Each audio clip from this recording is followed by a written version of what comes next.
I would love to be able to impact the accessibility to pitching and to guesting on shows to more marginalized communities. It sounds like a big undertaking, but I think you can make steps in that direction by opening your own mic to them.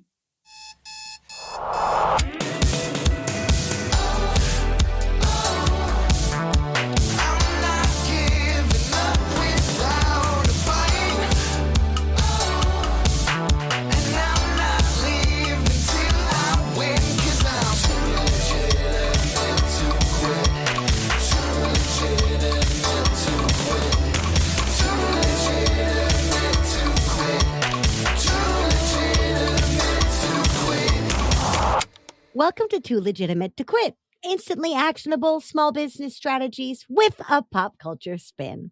I am your host, Annie P. Ruggles, and my guest today is the brilliant Angie Trueblood. As the founder of the Podwise Group and the host of the Go Pitch Yourself podcast, Angie Trueblood uses her entrepreneurial spirit, innovative thinking, and super connector powers to deeply support business owners who are using podcasts as a core tenet of their business growth. Personally, Angie is passionate about normalizing the voices of women in leadership positions, which she feels privileged to play an active role in through her work. Angie Trueblood, I got a question for you, which is, what do small business owners need to focus on this week? They, Annie, need to focus on getting in front of new audiences. One action that will help put them in front of a new audience. New audiences, pipeline, baby. I was just thinking about this today in that I'm always telling people that you can't market your way out of a selling problem. But as much as I love sales and have dedicated my life to teaching ethical sales, I know you also can't sell your way out of a pipeline problem. So we really do need to get out there and get some new freaking eyeballs, because even if we're not boring humans, and I would not consider either of us boring by any mile, your audiences get kind of sick of your shit. For sure. After a while, I think it's not growing, right? Yeah, like that's the beauty of you and I talking, is the work that we do is so complementary, which is something we really focus on in the work that I do, is partnering with people who have complementary businesses, because likely your audience needs marketing support and sales support. Well, and that, I love that, because we talk a lot about PR and other traditional media, and I'm by no means anti those things, but you come from this world that I love so much, of podcasting and guesting and interviewing and that whole world. And you said the magic word about that. That's a partnership. Oh, yeah. Right? That's not just an ad. That's not just a promo spot. That is a partnership. You and I are partnering right now to create this episode for our listeners. And that partnership does not need to stop the minute I hit stop or the minute the episode ends. And it also doesn't need to be the best friendship for the rest of our lives. But what I love about it is that each and every interview has so much potential that it's almost like, wow, where is this great person going to go with me next? Right? So what do you think? What are some of the things that you've seen helping people find their placement and amplify their voice in such a way? Why do you think podcasting and interviewing is so magical when it comes to networking? Well, it's interesting the way you teed it up, because earlier this week, I was writing something to sort of describe the business. And I really see podcast guesting as relationship marketing, because you're really leaning on creating these new relationships, extending your network, and also forming a relationship with the listeners. Funny enough, when I started this business almost 5 years ago, it really came on the heels of a different business, more B2C. And I was pitching myself to be a guest on shows. And a lot of my friends were saying, oh, hey, Ange, like, how did you get that opportunity? So I started to realize not all business owners like sales and marketing the way that we do, and that it was a valuable skill. So when I first started taking clients, I was pitching for podcasts. I was also pitching for local media, written publications. Very quickly, I was like, I hate these other parts because they didn't. I did. You're like, I don't want to write any more blog posts, please. God, No. no. Well, and it was such more of a numbers game, Yeah. and like getting into local media, it's got to be super timely. And Yeah. then when election time rolls around, your stuff just is on the back burner. Bye. So we pivoted super fast into podcast pitching. First, it's the relationship piece of it. Two, you don't have to be a PR expert to figure out and to land opportunities on podcasts. So the barrier to entry is super low, both in terms of experience as well as money. I mean, you can pitch yourself. You and I connected on LinkedIn. I didn't formally pitch you, so I love that piece of it. Yep. And then I also love the idea you're creating content that it's not only evergreen, right? This episode is going to live in your podcast feed for a very long time. Forever, but you're constantly acquiring new listeners. So it's evergreen with a growing audience, which, I mean, that's pretty sweet in the marketing space, right? Well, and additionally, one thing that I'm doing that I so enjoy, that I so recommend that anybody out there is doing, is connect my guests to my other guests and connect the people that interview me to other people that interview me. Because, as Pam Slim would put it, we're all in the same ecosystem. Right. For so sure. As such, one thing that's so fun about the Legitimati over on LinkedIn is that, like, I have a reality TV playlist now. This episode's going to be, because spoiler, we're going to talk about a reality competition later. This is going to be on the legitimate reality list. You are going to be networking kind of involuntarily with the other people on that playlist, because I'm going to make sure you do it right. But then, not only is this person a good provider, if they weren't a good provider, they wouldn't be on my show. They're a fun and loving person. If they weren't a fun and loving person, they wouldn't be on my show. And they're also a reality TV lover, which gives you something to talk about other than work, right? So that relationship idea, I just love so much, because back when Clubhouse was like eating my life actively, the one thing that I heard about everybody that they loved so much about Clubhouse was that you can't really fake audio. No. Like, I can have anybody write my social media posts all day long, but if I'm on a podcast, I'm not sending my VA. No, I mean, that's even our concierge clients where we do all of the pitching, all of the scheduling, you still have to show up. Like, that is our thing. Like, the main thing you have to do is prep for your interview and show up. That we cannot fake. It's interesting that you point out the fact that you are bringing me on because I am well aligned with your audience. That's one of the other benefits, is you're creating this long form content by someone who, by default, the audience trusts, right? They trust whatever you say. You are pre-vetting me for them. So it's not just that you're a total stranger. You're going on shows where, I mean, you and I really did just meet a couple of minutes ago, even though we had connected on LinkedIn, but we still have a relationship, and your audience can feel that.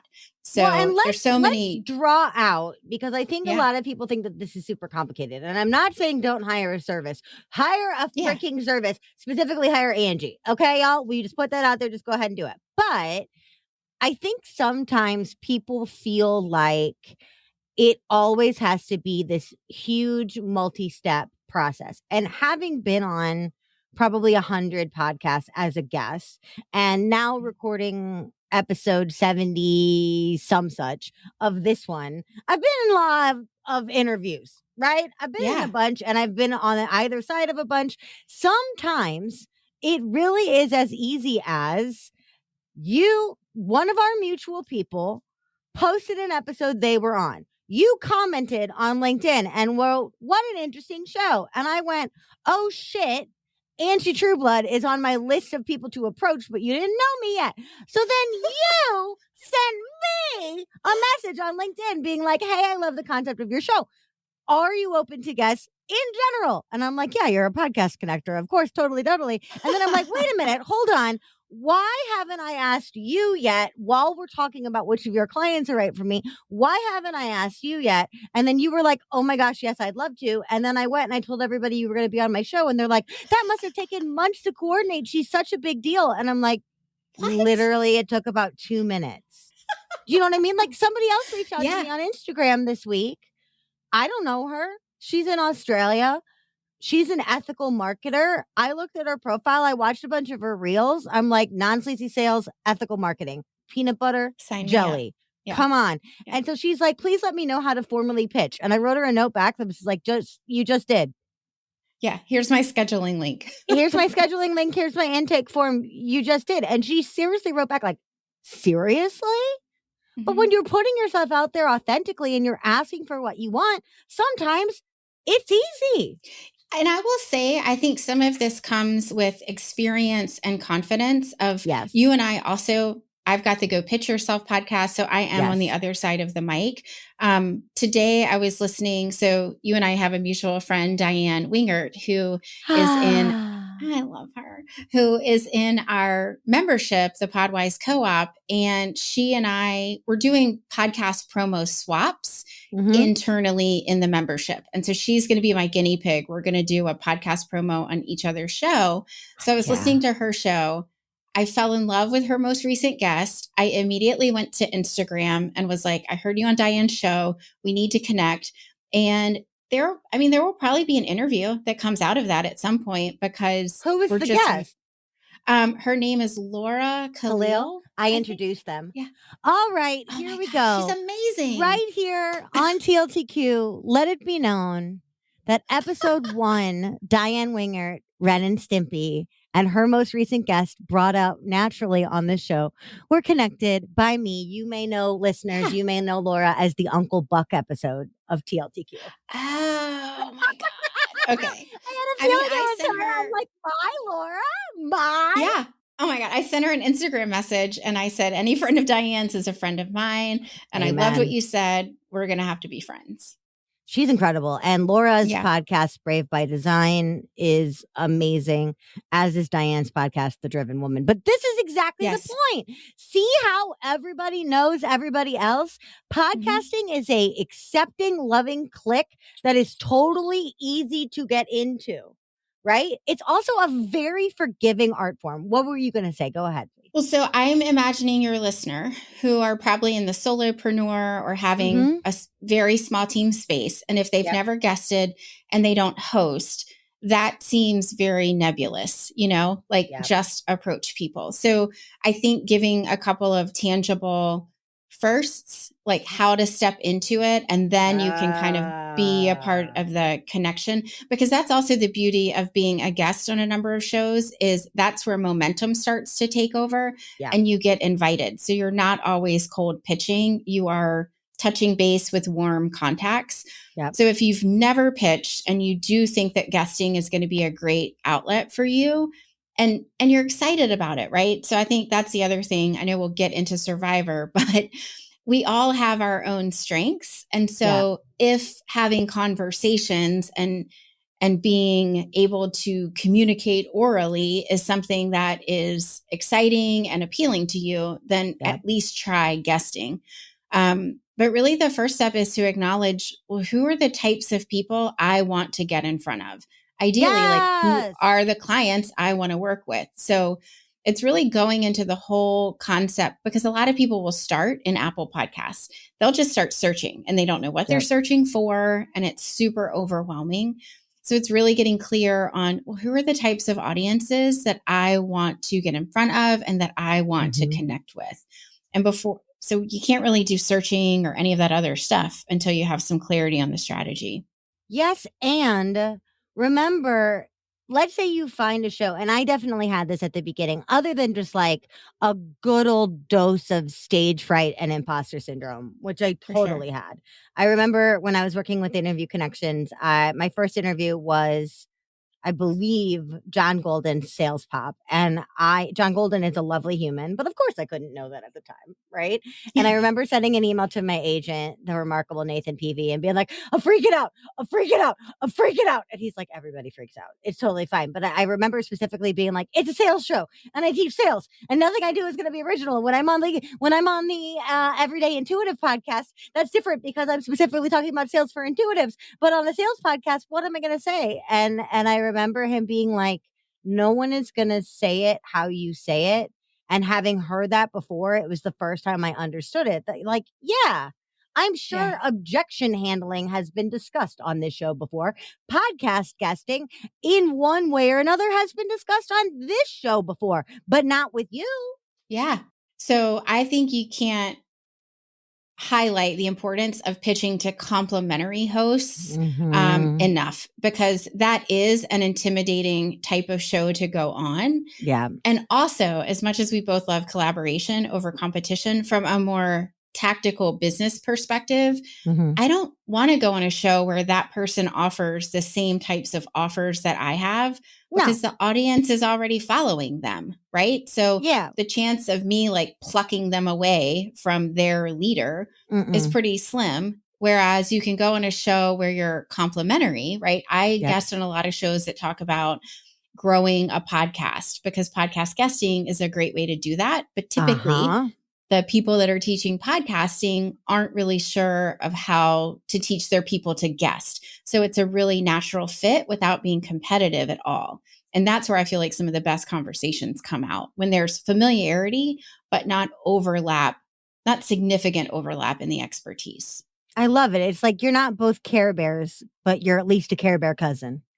For sure. Like I'm a Smurf and a Care Bear. Like you're both. You're like, I'm in Cartoonlandia. I'm not an 80s the exact cartoon. same. Right. Yeah. We're in the neighborhood.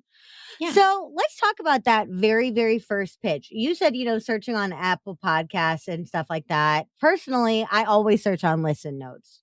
Okay. So if I'm searching, that's where I go. But what do you put in what do you search for? I'm so interested. I search for keywords, but emotional keywords. So I know a lot of my people use words like purpose driven. So I'll look up the word purpose driven. Instead of looking up coaches, I'll look up stuff like intuitive coaches. Yeah. Heart centered is huge. And then if I see that paired with marketing, I'm like, hello. Right. Yeah. So I look for, most of the time, emotional buzzwords. What do you look for? So we tend to go more towards very like specific niches. Cool. That's the approach.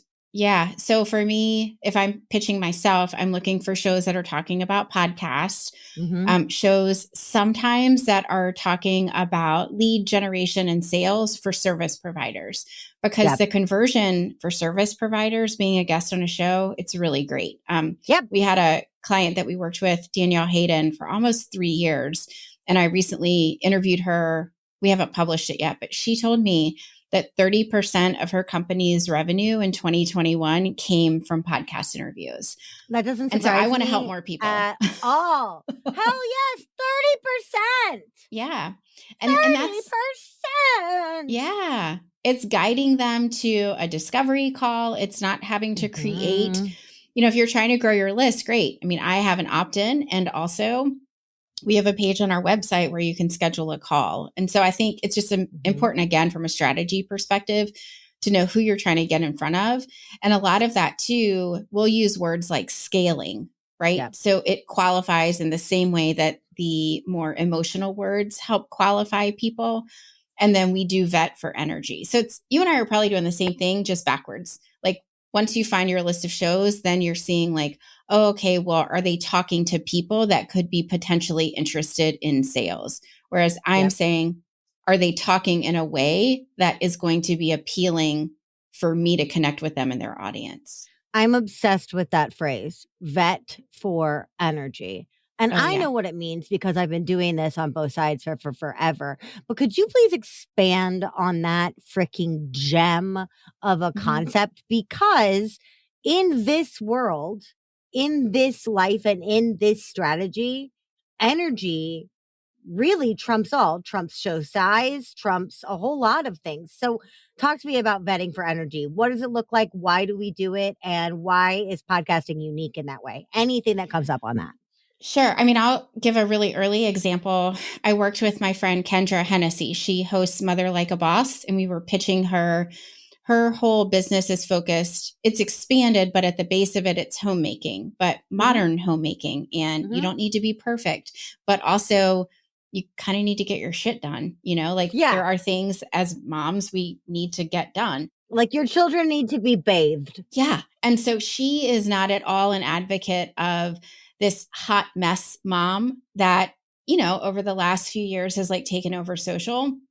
So when we were vetting shows for her, if I saw that either they had episodes or their intro kind of negated the need to do, some more like diminished, I guess, like some of the homemaking responsibilities, I knew it wasn't a good fit. If they were leaning into the hot mess persona, it would be too much conflict and just how they view things. I love that permission though of, part of this strategy is that discernment. This is not a spray and pray model. We're not saying your goal right now is to go out and get on every single podcast you can. That's going to be exhausting. It's going to be time consuming. It's going to eat other time that could be used for money making activities that are more direct. Right. And it also is just not going to do anything for your marketing. You're not going to want to reuse those episode clips. Those audiograms aren't going to go anywhere. Right. But I love that you use that example of like hot mess mom, mommy wine time is not her thing. In late 2021, I stopped drinking. I just woke up one day and I was like, I'm done with this. And drinking used to be a larger part of my personality as it is for many people, or my identity, I guess, of like, yeah, here's me and my tequila. See you at the bar. But now that I'm over 6 months sober, if somebody pitched me for a like, let's get drunk and talk about strategy shows, of which there are a surprising amount, then I would have to energy test it and be like, is the gimmick of this just getting drunk because I'm not interested on that? B, if I really want to be on this thing, do they care if I take an edible instead of drinking? Right? Can I show up? Can I roll into this thing high as hell? If they're going to be wasted, can I be drunk? Right. Can I just be inebriated? Do I have to be drunk? Yeah. Or I'm going to have to say, look, I don't drink, but this show sounds really freaking fun. Can I say, hey, I don't drink, but I'm not an anti-alcoholist? Like, can I come and not knock it, but just be there? But I would now, unlike even 6 months ago, stop and be like, I don't want to be on Booze O'Clock Strategy Hour. No. That's not, I just made that name up, but like, seriously, y'all, Google alcohol strategy. It's freaking everywhere. What? Right? Yes. Oh my gosh. But there's also in the parenting space, there's a whole lot of like mommy wine time, stitch and bitch podcasts where they're like, bring your bottle of wine and your gripes about your children. And that is not the right fit for your guest. And so, I love that we're like, just go pitch to your first show, but base it on energy. Right. Yeah. And if you aren't pitching your first show, if you've done a couple of shows, then experiment on being even less matchy. Right. To your point, if you're talking about podcast guesting on a thing where everybody's talking about podcast guesting, then it's like Cocoa Krispies and Cocoa Puffs. Which one of these do I want? I don't know. I got to overthink it. So how can we spin the wheel of podcasts and be like, how can I bring my message to this show with a great host and great energy who I want in my world, who I want in my ecosystem, right? Yeah. Yeah. I mean, the short answer, and that's if you start with a niche, we actually ran a challenge back in March, which we're going to run again in the fall. It was called the 5 and 5 pitching challenge.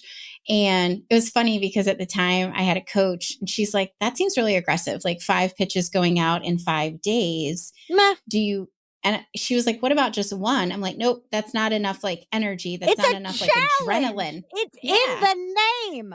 Yeah. It's a So freaking challenge. yeah. Well, and I wanted to show that it doesn't have to be that hard. And so the whole premise of it was picking one specific vertical or niche to pitch. And then you Mhm. basically use the same pitch for 5 different shows, personalize it, right? But you have a template. Personalize it for the love Yeah. of freaking God. Yeah. Personalize Oh, it, it's so horrible please. out there, Annie. It's awful. And it happened. Like I was actually questioning it. Like, are people going to go balls to the wall and pitch these 5 shows? And they did. And they got yeses and they got interviews. And it was because it was Mhm. a manageable approach. So, as a listener, if you're listening now and you're intrigued, I would say pick one specific type of show that speaks to your ideal person Yep. and pitch to that. And a specific niche is not online business, right? It's not, No. it's got to be like real estate agents or brick and mortar businesses, any Yes. of those. It can't be these broad strokes that you're going to have 200 shows come back. No. Riches and niches, y'all. Yeah. Riches and niches. When we're talking about energy, I think it's important to also recognize in the current culture, especially like the last 2 to 3 years, the political environment has really ramped up. And Yeah. so part of that energy is also like we look at social media now to make sure we're not putting a client on a show that is polar opposite Yeah. of who they are and who they would be proud to be partnered with. And we've definitely, like internally, I remember Kim a couple of months ago, we had a show lined up for a client. She's like, hey, girl, will you go look at their Instagram really quick? I'm not sure if this is a good fit. And I went and looked at it. I was like, Mhm. oh no, that's like a hard no. We're not going that route. Yep. So I think that's something, even if the content of the podcast sounds solid, do a quick peek at where they are showing up online and see Yep. what they are talking about. Well, because you said it's relationship. It's relationship. Yeah. Yeah. Yep. Right? I mean, I talk about what I deem to be human rights issues on the show indirectly all the time. They Yeah. come up all the time. Income discrepancy, racism, white privilege, homophobia, transphobia, abortion. All of these things have come up. It's not that I'm only going to interview people that are bleeding heart libtards like me. Right. But at the same point, people need to know if they're coming on my show that I have the explicit tag, and I will tell everybody that JK Rowling is a trash bag for not believing that trans women are women. And here's the thing, if that's not your stance, you don't have to be on my show, right? Yeah. But if I'm going to go on to a conservative Christian show, if I'm going to go on to any kind of conservative show, then I'm going to make sure ahead of time that they know that that is not my standard audience, but then I'm also just going to like not show up and say, fuck so much. Yeah, for And so sure. it's not that you can't do it, but like to your exact point, I interviewed somebody and I loved the interview. And then through his social, like a couple days later, I found out that he doesn't approve of gay marriage. And I'm like, AKA marriage. And I was just like, I'm not putting this out. Feeling this. No. I'm not Mm-mm. putting this out because if they go to his profile, think how this plays out. They come to my show, listen to my show, go, who's this guy? He's great. Go to his profile, Yep. see a bunch of homophobic shit. Yeah. Who does that reflect on? Me. You. Yeah. Me. And then I have to go in a tone. And it's not even the fear of cancellation. I don't want my people finding offensive content indirectly through me. I can't control Absolutely. what YouTube plays after my videos. Okay? Yeah. If YouTube wants to play something ridiculous, autoplay after one of my videos on somebody's stuff based on their algorithm, I can't control that. But I can control the voices I'm amplifying. Absolutely. Yep. And the voices that amplify me. Yep. Yeah. The places that you show up too. That's the other part of it. And sometimes that requires saying no. Yep. I've done that, especially earlier this year. I was invited to be a guest expert and I knew I'm like, it's not a good fit for me. So it's hard, but life is hard. I mean, and you get to say no. Yeah. You get to say no as a guest. You get to say no as a host. There are plenty of shows in the sea. Last I saw, there's like 2.8 million podcasts in the world. A literal gazillion. Yeah. A literal gazillion. So as And such, yeah, go ahead. Well, no, and I think that's also like podcasts are coming. I think the beauty of them is you're able to connect with people that are somewhat aligned with you and hopefully Yeah. expand their thoughts.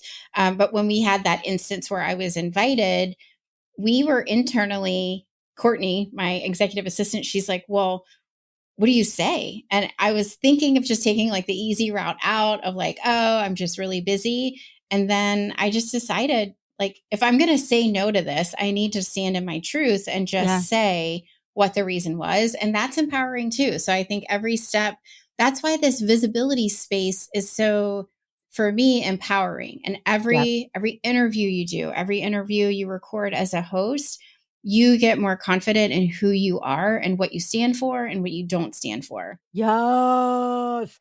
Oh my God. Nothing polishes your message better than podcast guesting. For sure. Nothing.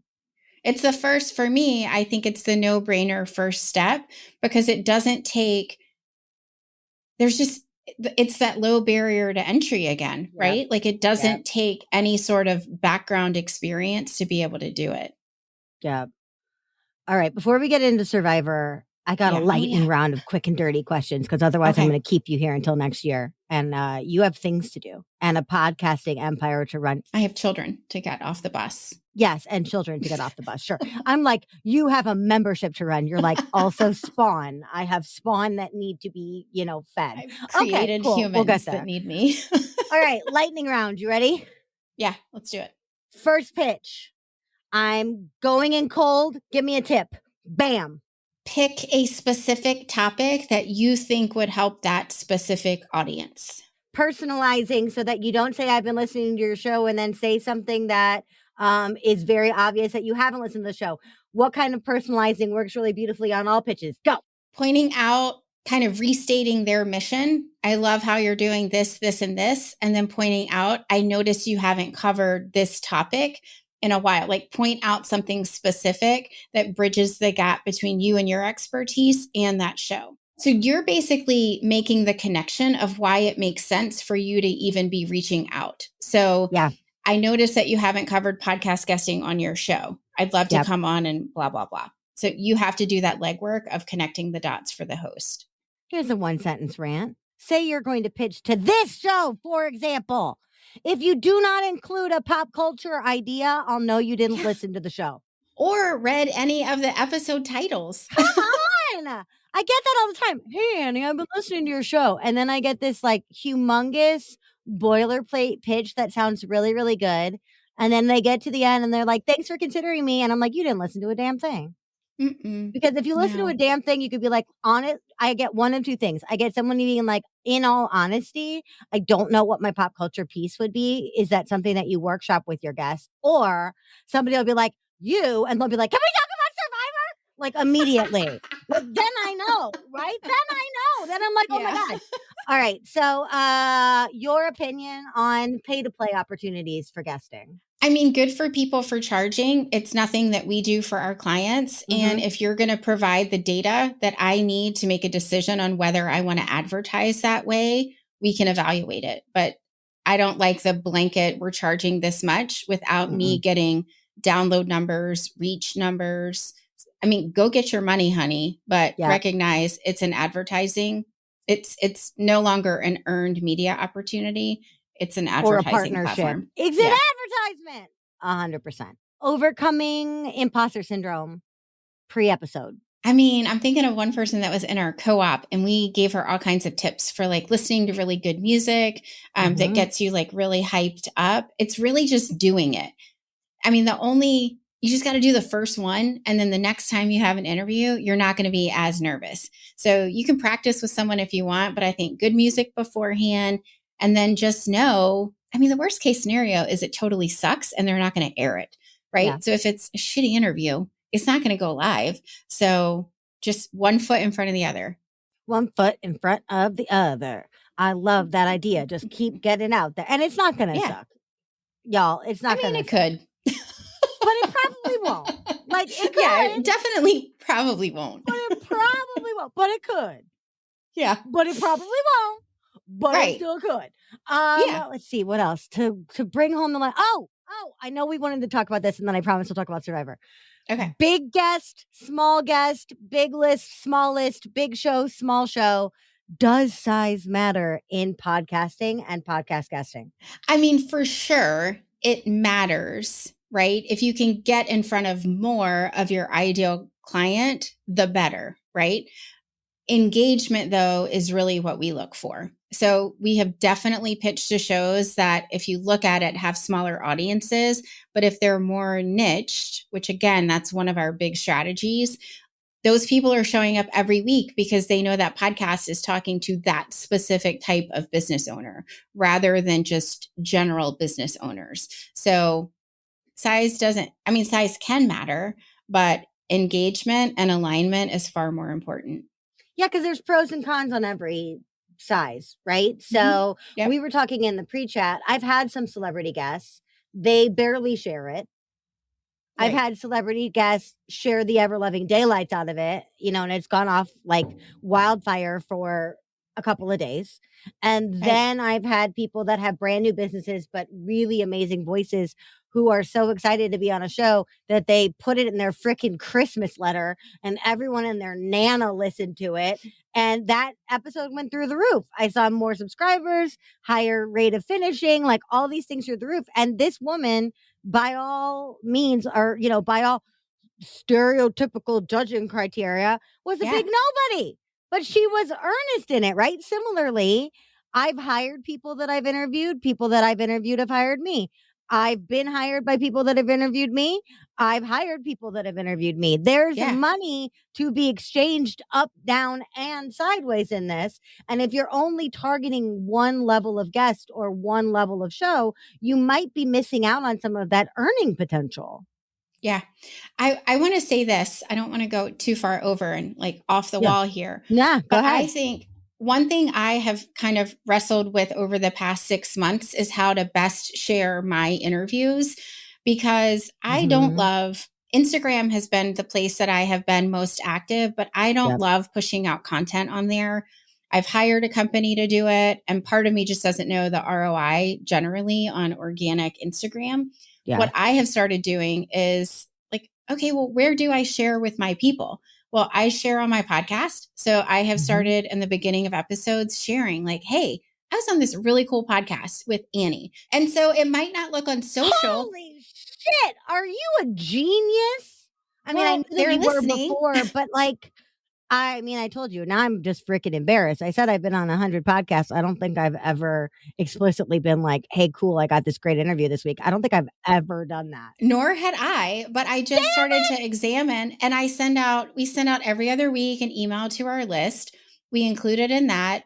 So I was on a show. This was like my imposter syndrome with Lisa Zaratny of Positively Living. I think that's the name of the show. She does reels, and she'll create reels for interviews that she does on her own show. And I started thinking like, oh shit, I'm not doing all of this.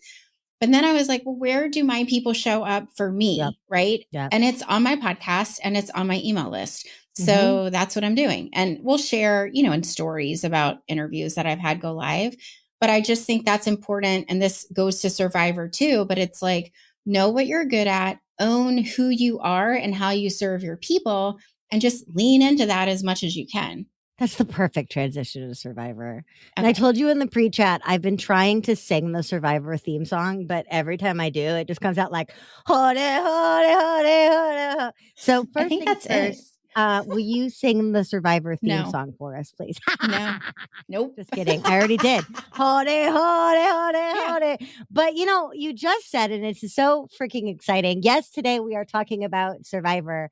You said showing up in your personality or showing up strategically and how you want to show up. And I told you that I have a personal connection to Survivor way back from 2010 in the form of one Judson John Berza, better known to Survivor people as Fabio, who lived on my childhood cul-de-sac and whom I used to babysit for, who won Survivor Nicaragua. And the way that he won Survivor Nicaragua, other than being just beautiful to look at, thus the Fabio moniker, the way that he won is he convinced everyone he was stupid.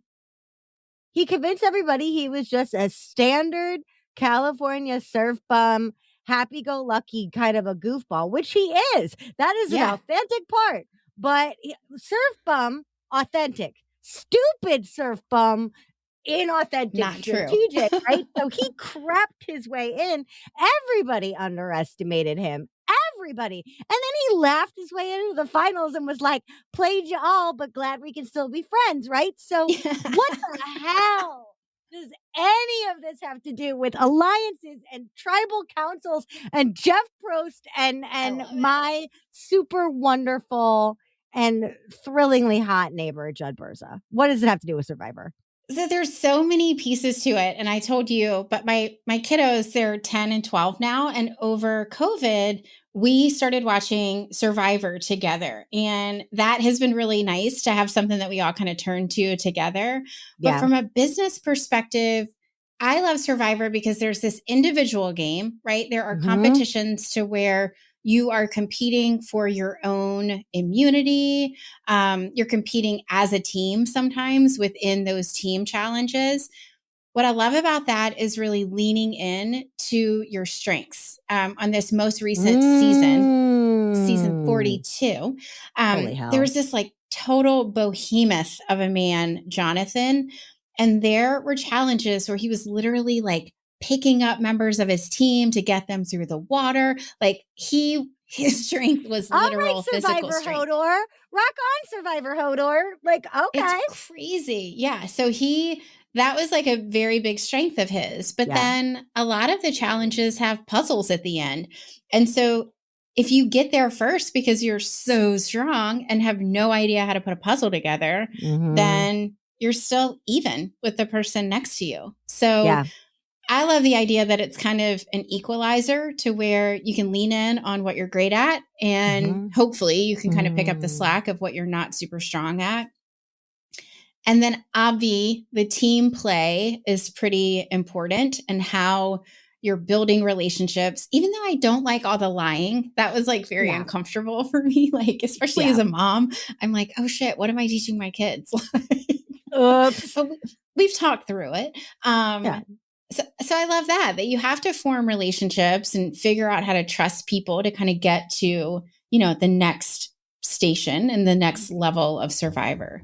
So those are a couple. I think it's good for your kids to see the lying. Number one is lying in context, right? So like they are lying within a gamified, politicized unit where there is a winner and a lot at play, but also let them see the underbelly of business and how it plays out so that when they get an email that says, hey, I've been listening to your show, they're not just like, oh, wow, this person's been listening to my show. I should totally interview them. They're not great for me, but they said they've been listening to my show. No, they haven't.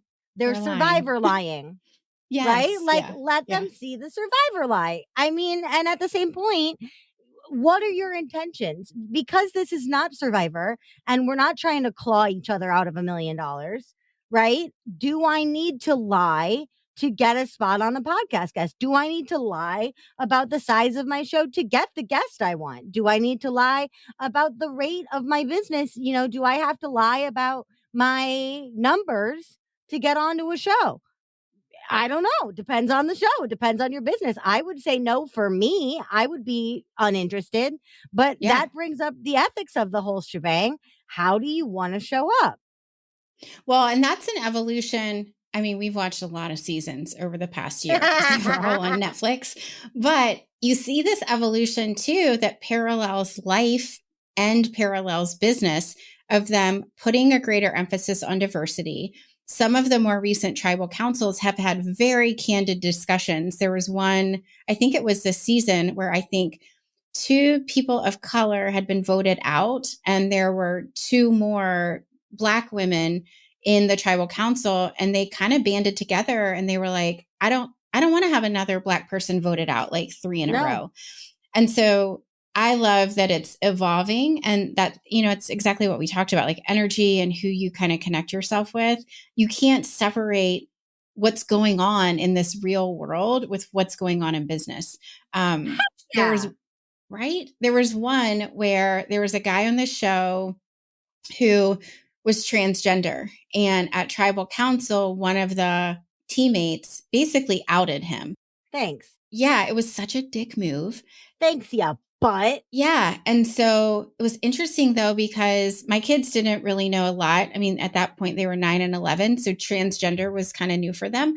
So it opened up that conversation, which I loved, because right. it gave us like a very open availability to talk about it, right? Like it was just, you're watching TV, and that's where. Well, and a person to attach it to that they're invested in, right? Yes. So it's not just like Yeah. they're staring at a random person walking down the street. Oh, wait, stop. I got to talk about inclusion and Yes. gender fluidity and all these things. It's like, no, look at this person. This Yes. person was born this way, but actually is this way. And that, like, it just illuminates it with context immediately. Yes. Yeah. And it was interesting because after, I remember on the commercial, my daughter had left the room, and my son actually got really upset. He's a little sensitive soul, but he was like, I don't like Yay. that guy told everyone, like that wasn't his secret to tell. And I'm like, Nope. my job here is done. Yep. You're like, I am the parent of the year. I am amazing. My child is a beautiful citizen of the world and defender of all. Win. I would Mic drop. I would beam. I would like cry. I would Yeah. just sort of sit there and be like, oh, the kids are all right. I know. We can just get them in power. Right. My God. Yes. I would time machine forward for that. Like, Yes. put the kids in charge. Please. I'm done with this already. But like, it's that idea though of contextualizing people, right? And so I love that you brought up that reality is putting more of an emphasis on diversity. I think TV, I've seen more queer couples represented without tokenization. Like, there's all these great like Eggo commercials with two moms, but they're not like, this child has two moms. It's just like, this is a kid. Maybe it's moms, maybe they're roommates, maybe they're cousins, maybe they're sisters. Oh, they're kissing. Okay, they're related, or they're related, they're wives. Like, whatever, it's fine. My Missouri is showing on the they're related part, but whatever. And so, it's exposing the things and creating the culture that we want, which goes to your previous about making sure that energetically, politically, causally, ethically, these shows are aligned with you, because you are amplifying other voices as a podcaster. Or if you're on someone else's show, you're amplifying that host voice too when you share it. So who are you partnering with?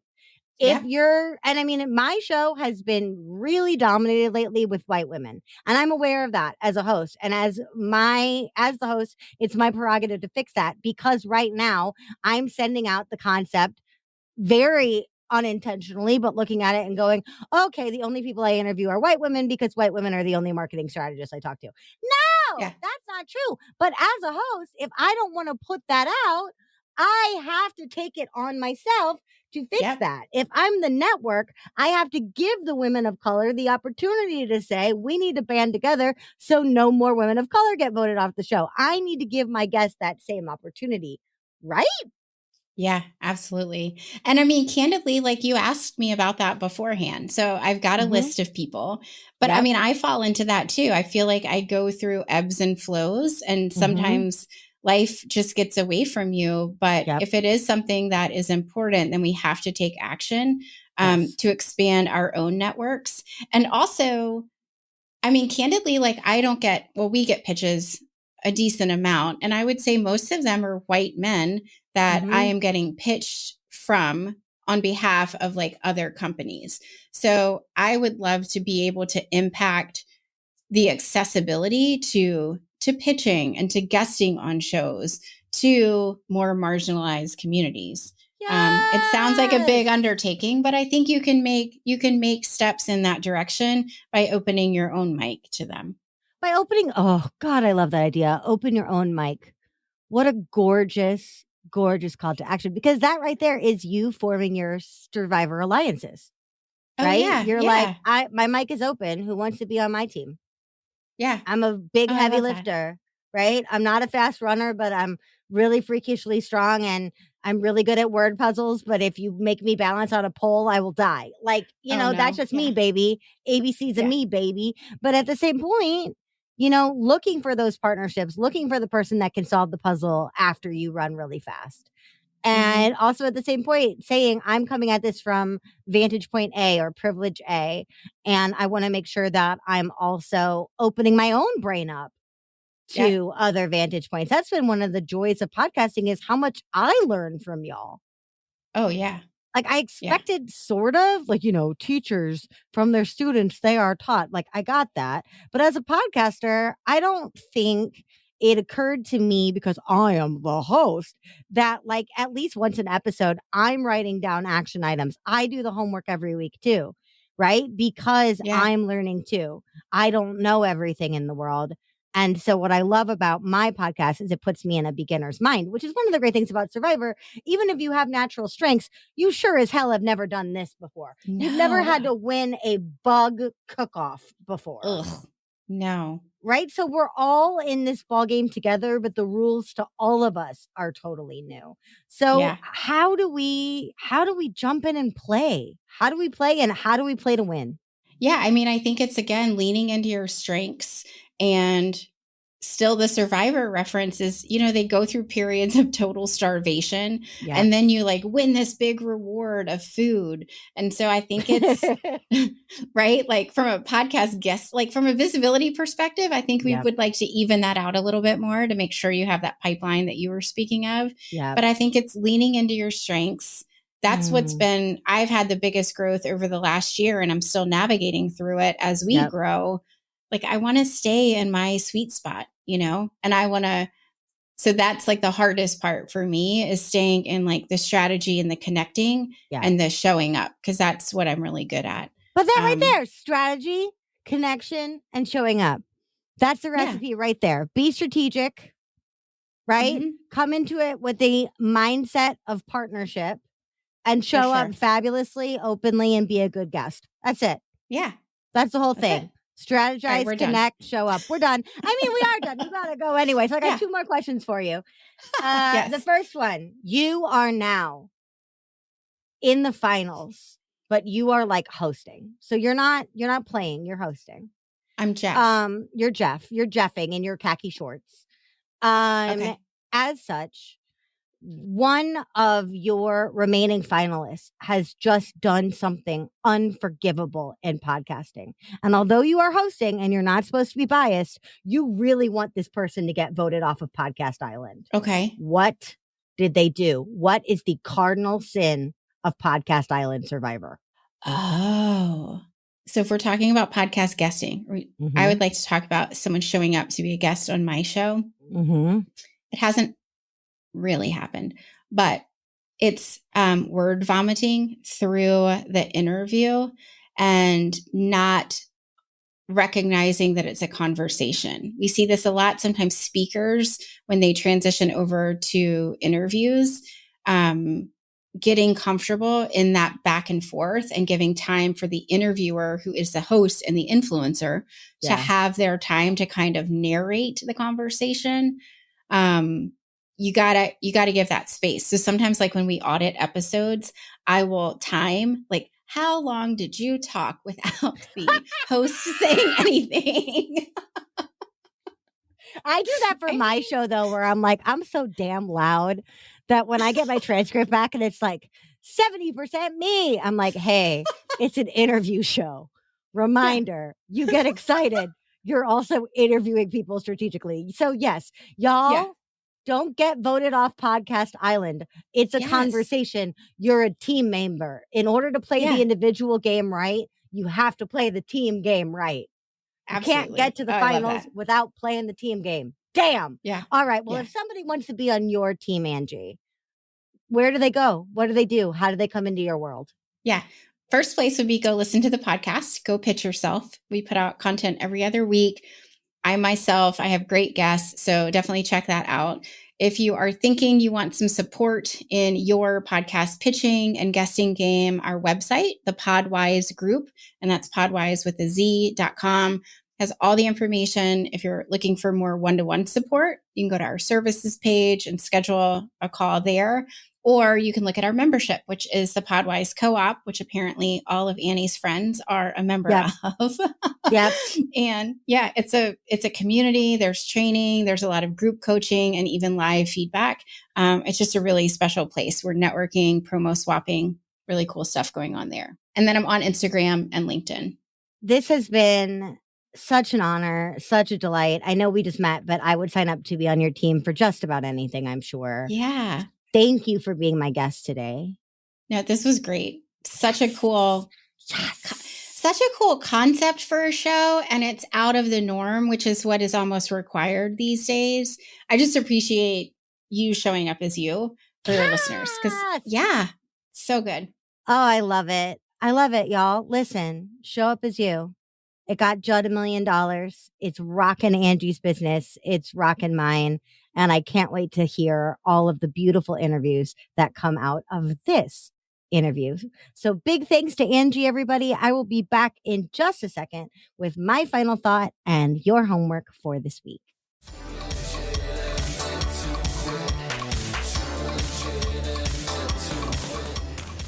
Well, hey there. I went on an absolute adventure, mentally that is, trying to select this week's homework. What Survivor-esque thing do I want us to harness this week? Endurance, resilience, a thick skin, the ability to perform under pressure? And it's true. Most of the seasoned business owners I know exemplify these traits on a daily frickin' basis. They are battle-born and hold the ancient scrolls of whatever the best practices were when they focused on things other than all these dancing video trends. And then there are the youngsters, the whippersnappers driven by untainted drive and a dream, willing to shake entire industries by their shoulders. They remind us to adopt a beginner's mindset when our strategies run dry and to stoke the fire that brought us into the weird world of self-employment in the first place. So, this week, your homework is to fortify and honor your alliances by recommending your peers and heroes on the sites where social proof sells. Although common in brick and mortar, many online businesses are working to grow a presence on platforms like Yelp and Google My Business. Consider throwing some gold stars over there and letting folks know exactly what makes your favorite brands unique. Someone do you an amazing favor you've been meaning to repay? Give the lasting gift of a LinkedIn recommendation or a glowing Apple podcast review, both of which really affect their algorithms. Unlike Survivor, go into this challenge with solely pure intentions, okay? This isn't an activity I'd recommend my clients keep track of either, as it's just too easy to set reciprocity expectations that way. Nor is this a keep your friends close and enemies closer situation. No fakeness or sarcasm allowed. And finally, most importantly, unlike the voting on Survivor, this cannot be anonymous, only to be revealed at a later date. Put your name on it, first and last when available. This is all about honoring the people that inspire you, amplifying their voices, and getting back on their radar as a generous and enthusiastic peer so that you can ultimately claim your place as a leader on your island.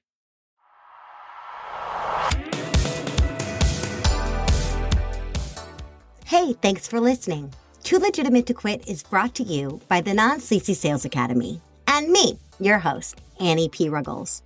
Listen, we talk a lot about marketing on this show, and that's because I fully, earnestly believe that every dime and every moment we spend marketing is totally worth it unless we turn around and sabotage ourselves at the finish by refusing to sell and sell beautifully.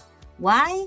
A lot of us have a misconception of what selling actually requires of us or who it needs us to be. Please give me the opportunity to help change your mind at www.nonsleazy.com. That's NONSLEAZY.com. Big shout out to the fabulous dudes who helped make this show what it is. My producer and editor, Andrew Sims of Hypable Impact, my composer, Riley Herbastio, and my show artist, Francois Vigneault. They're all fabulous, and I'd be glad to introduce you. Until next week, just do your best, and remember, you're too legitimate to quit.